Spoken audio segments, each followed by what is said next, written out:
존경하는 국민 여러분 반갑습니다. 찰피디입니다.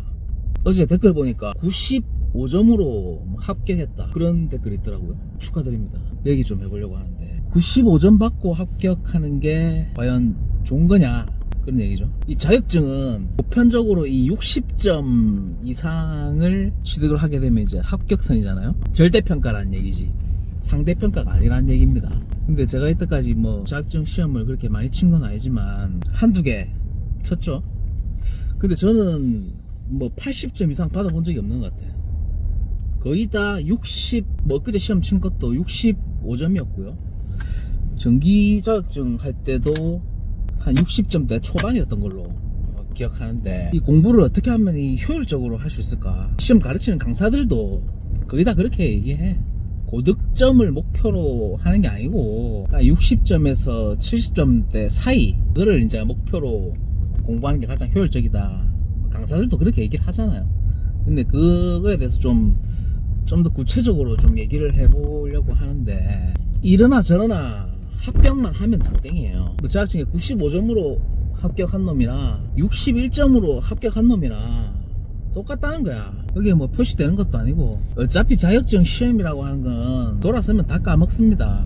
예를 들어서 뭐 소방 과목에 있다, 뭐 연기의 확산 속도가 뭐 초당 20m를 가고 30m를 가고, 씨발 그게 내가 알게 뭐냐고. 살면서 아무 필요 없다고. 이 자격증 취득의 어떤 속성의 그 목적, 그걸 좀 따져봐야 된다는 거예요. 그러니까 이게 뭔가 잘못 알고 계신 분들이 되게 많은데, 주택관리사 자격증 같은 경우에는 상대평가죠. 1등부터 이제 나래비를 세워서, 씨발 왜 지랄이야. 1등부터 나래비 세워가지고 이제 합격자를 매기는 거잖아요. 물론 1차는 이제 객관식인데 2차는 뭐 그렇지 않다는 거죠. 그런 경우에는 상대평가다.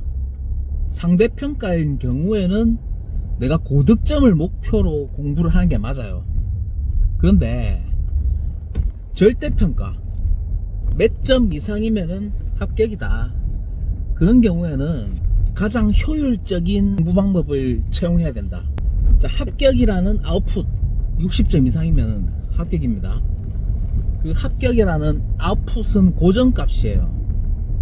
자, 그러면 그 아웃풋 값은 조정할 수가 없어. 그럼 결론적으로 내가 그 상황에서 효율을 내가 높이고자 하면 드리는 인풋을 작게 드려야 됩니다. 그건 공부 시간과 내 노력과 금전과 그런 모든 것들이 내 다 비용이잖아. 내 비용을 작게 드리고 똑같은 결과값을 얻으면 효율이 높아지는 거예요. 제가 이렇게 지금 운전하면서도 영상 촬영을 하고 있는 건 이유는 그 효율을 높이기 위함입니다. 아깝잖아. 시간이 아깝잖아요. 뭐라도 하는 거야. 극강의 효율충 아닙니까? MG 아닙니까? MG. 시간을 좀 허투루 쓰지 말고 공부도 쓸데없이 너무 많이 할 필요가 없어요. 95점 받아서 합격했다. 축하드립니다. 만박씨 니 말 맞다. 축하드리는데 너무 과했다라는 거지. 돌아서면 다 까먹어요. 전기 자격증이든 건축기계 설비 자격증이든 돌아서면 다 까먹는 거예요. 그 내용 뭐 5년 10년 동안 가지고 가는 게 아니잖아. 이게 또 어떻게 보면 이 한국 사회의 자격증 제도의 어떤 장점 같은 거야. 외국에 같은 경우에는 그걸 또 갱신하기 위해서 갱신을 하는 자격증들이 있어. 예를 들어서 뭐 내보시 자격증이라든지 방폭 자격증이라든지 EH인가 뭐 그런 게 있어. 하여튼 외국 자격증들은 그걸 갱신을 해야 돼. 그렇기 때문에 한번 딴다고 해서 그게 계속 유효하지가 않거든요, 죽을 때까지. 근데 이 한국 사회에서는 한 번만 따면 끝이라는 거지. 그 자격증이라는 게 어떤 속성을 지니고 있느냐, 그런 것들도 한번 좀 고려를 해보면 60점 이상이면 이제 합격자라는 것을 이제 부여하게 되는데, 이게 의미가, 예를 들어서 이제 전기자격증 같은 경우에 전기자격증을 따게 되면 이제 뭐 전기안전관리자로 뭐 선임을 할 수 있잖아요. 그 자격증을 땄기 때문에 이 정도의 능력과 이 정도의 기본적 소양과 전기에 대한 기본적인 이해도가 있기 때문에 그 자격증을 준 게 아니에요. 어떤 의미냐면은 반대로 생각했을 때 내가 거기서 이제 떨어지잖아요. 그 합격선이 안 된다.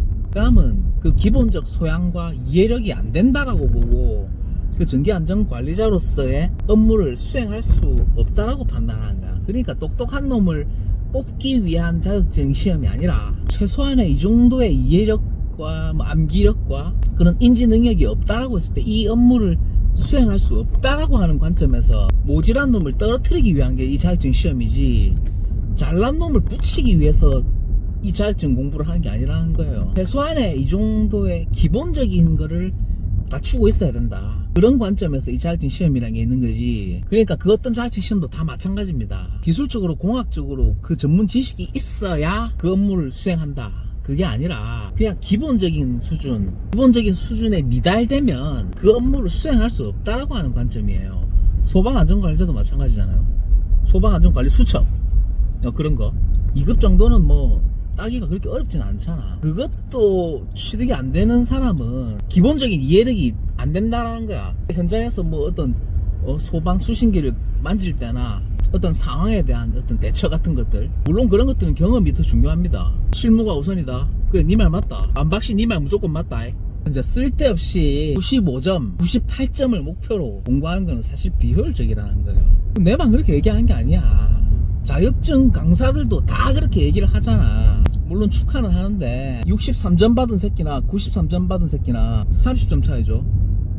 그 30점 더 딸 시간에 헬스장 가서 스쿼트를 10번 더 하든지, 아니면 책을 보든지, 운동을 하든지, 통닭에 소주를 마시든지, 그 시간 활용이 효율적이지는 않다, 결과론적으로만 봤을 때. 그래서 가장 기분 좋게 합격하는 점수는 막 61점에서 68점 사이에요. 60점으로 합격하면 제일 좋고, 근데 당연히 60점을 목표로 공부하면 안 되지. 당연히 53점으로 떨어집니다. 그러니까 타겟팅을 할 때는 한 72점 정도 받고 합격하겠다, 그런 마인드로 접근을 하게 되면, 모의고사를 풀어봐도 마찬가지잖아요. 제가 이번에 건축설비기사도 뭐 65점으로 지금 합격이 된 상태인데, 모의고사를 쭉 풀어봐도 거의 다 63점에서 72점 사이였어. 거의 다. 내가 한 15년치 정도의 어떤 모의고사를 이제 풀어봤단 말이죠. 네. 단 한 번에 아웃 없이 거의 다 65점 선이었어. 그러니까 모의고사를 풀어보니까 딱 그 점수대로 이렇게 나오더라고. 왜냐면은 그 점수가 비슷비슷해요, 실제 시험에서나. 그래서 시험 치기 전에 나의 예상 점수를 조금 가늠해 볼 수 있는 방법이 그냥 그 모의고사죠. 최근 연도 기준으로 이제 모의고사를 실제 시험처럼 이렇게 쳐보는 거예요. 그리고 이제 점수를 매겨봤을 때 한 63점 조금 불안합니다. 65점에서 72점 사이로 맞추는 게 가장 좀 안전하고 제일 효율적입니다. 모의고사에서 굳이 85점, 90점 계속 나온다 그러면은 더 이상 거기에 대해서 시간을 너무 많이 투자할 필요는 없어. 그냥 쓸데없이 인풋을 너무 늘리는 거예요. 효율이 자꾸 떨어진다는 거예요. 그 시간에 다른 걸 하든지 뭐 일을 하든지 뭐 다른 걸 하는 게 더 낫지. 물론 좀 더 안정적으로 뭐 시험을 보겠다라고 하시는 분들은 만박씨 니 말 맞댔지, 마음대로 하셔도 괜찮은데, 결과적으로만 봤을 때 결과값은 똑같아. 과정은 모르니까 얼마나 내가 과정을 최소화할 수 있었느냐, 거기에 따라서 효율이 달라진다는 거예요. 과정을 최소화해야 된다는 뜻입니다. 그게 다 내 비용이니까, 시간, 돈, 여러분의 비용을 지켜드리겠습니다.